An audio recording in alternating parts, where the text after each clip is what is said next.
Baik, Assalamualaikum warahmatullahi wabarakatuh. Saya Atas Nabil Hamsyah dari program studi 9 akan menjelaskan sedikit dari materi saya yang bertujuan melaksanakan tugas final dari bikin jinayah.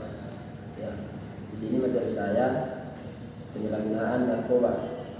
Ya, di sini kita ketahui sendiri pengertian narkoba. Narkoba merupakan singkatan dari narkotika, psikotropika, dan bahan adiktif lainnya.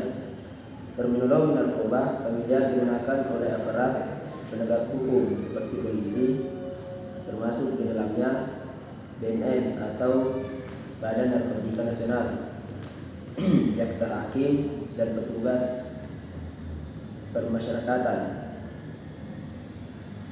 Selain narkoba, sebutan lain yang menunjuk pada ketiga zat tersebut adalah nafsa, yaitu narkotika, psikotropika, dan zat adiktif. Istilah biasanya lebih banyak dipakai oleh para praktisi kesehatan dan rehabilitasi. Akan tetapi pada intinya pemaknaan dari kedua istilah tersebut tetap merujuk pada dua jenis zat yang sama. Adapun undang-undang mengenai narkotika, yaitu Undang-Undang Nomor 22 Tahun 1997 tentang narkotika, disebutkan pengertian dari narkotika. Nah, adapun macam-macam narkoba di sini ada 6. Kita ketahui yang pertama morfin. Morfin adalah hasil olahan dari opium atau candu mentah. Morfin merupakan alkaloida utama dari opium. Morfin rasanya pahit, berbentuk tepung halus berwarna putih atau dalam bentuk cairan berwarna. Ya, jenis yang kedua kodeina. Kodein termasuk dalam penggunaan dari opium dan candu. Efek kodein ini lebih lemah daripada heroin dan potensinya untuk menimbulkan ketergantungan rendah. Yang biasanya cara yang memakainya dengan cara ditelan atau disuntikan. Yang ketiga, heroin daun hitam. Heroin mempunyai kecepatan dengan 2 kali lebih kuat dari morfin dan merupakan jenis opiat yang paling sering disalahgunakan orang di Indonesia pada akhir-akhir ini. Yang keempat, metadon. Saat ini metadon banyak digunakan orang-orang dalam ketergantungan opioid. Antagonis opioid telah dibuat untuk mengatur overdosis opioid dan ketergantungan opioid. Yang kelima, demerol. Nama lain dari demerol adalah betadina. Pemakainya dapat ditelan atau disuntikan. Demerol sekarang dijual dalam bentuk pil dan cairan tidak berwarna. Ya. Yang keenam, candu.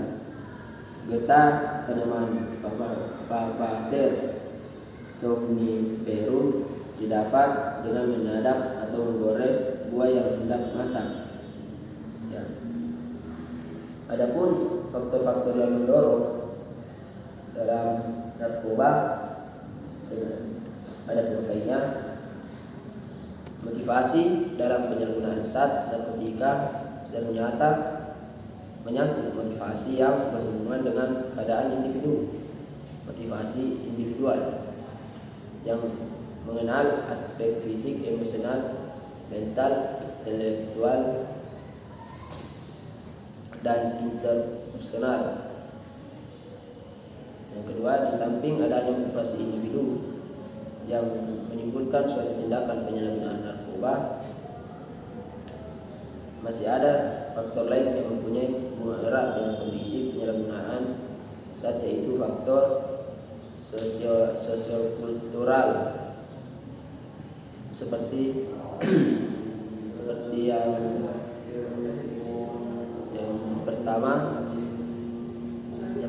perpecahan unit keluarga, misalnya perceraian keluarga yang berpindah-pindah, orang tua yang tidak ada atau jarang di rumah dan sebagainya. Kedua, pengaruh media massa, misalnya iklan mengenai obat-obatan dan SAR. Yang ketiga, perubahan teknologi yang cepat. Yang keempat, kaburnya nilai-nilai dan sistem agama serta mencairnya standar moral. Yang kelima, meningkatkan waktu nganggur. Yang keenam, ketidakseimbangan keadaan ekonomi, misalnya kemiskinan, perbedaan ekonomi, etno-rasial, kemewahan yang membesarkan dan sebagainya. Yang ketujuh, menjadi manusia untuk orang lain. Adapun di sini bahaya narkoba menurut efeknya halusinogen.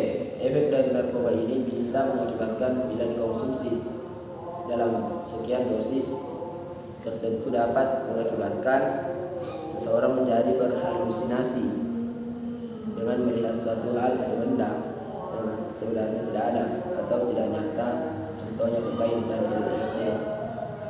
Kedua, stimulan.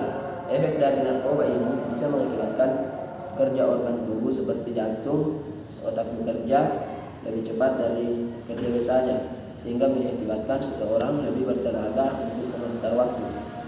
Yang ketiga, depresan. Efek dari narkoba ini menahan sistem syaraf pusat dan mengurangi aktivitas fungsional tubuh, sehingga pemakai merasa tenang, bahkan bisa membuat tidur dan tidak sadarkan diri. Adapun menurut jenisnya, adapun bahaya narkoba berdasarkan jenisnya adalah sebagai berikut ini: opioid, depresi berat, apatis, rasa lelah berlebihan, malas bergerak, banyak tidur, gugup, gelisah, selalu merasa curiga, dan sebagainya.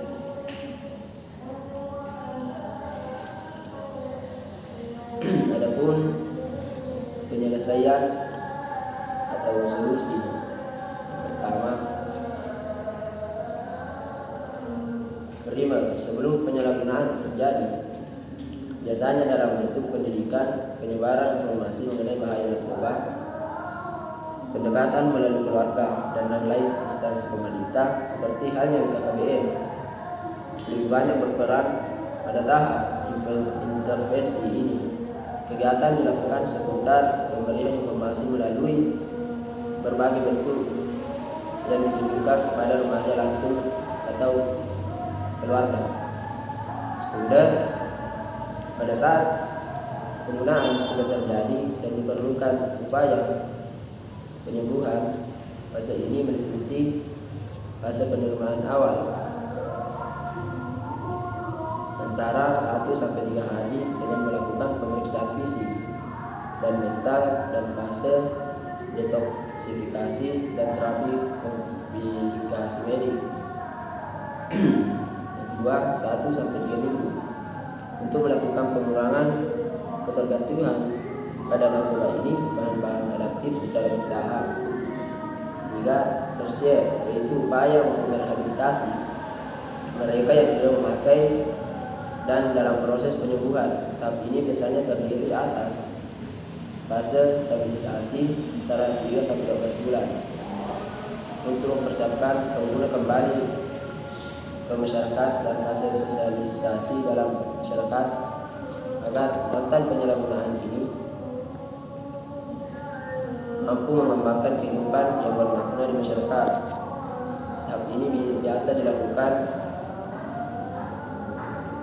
berupa kegiatan konseling dan membuat kelompok-kelompok. Ya, itu tadi sedikit penjelasan dari materi saya. Saya atas nama Ilham Syah, lebih dan kurangnya mohon dimaafkan.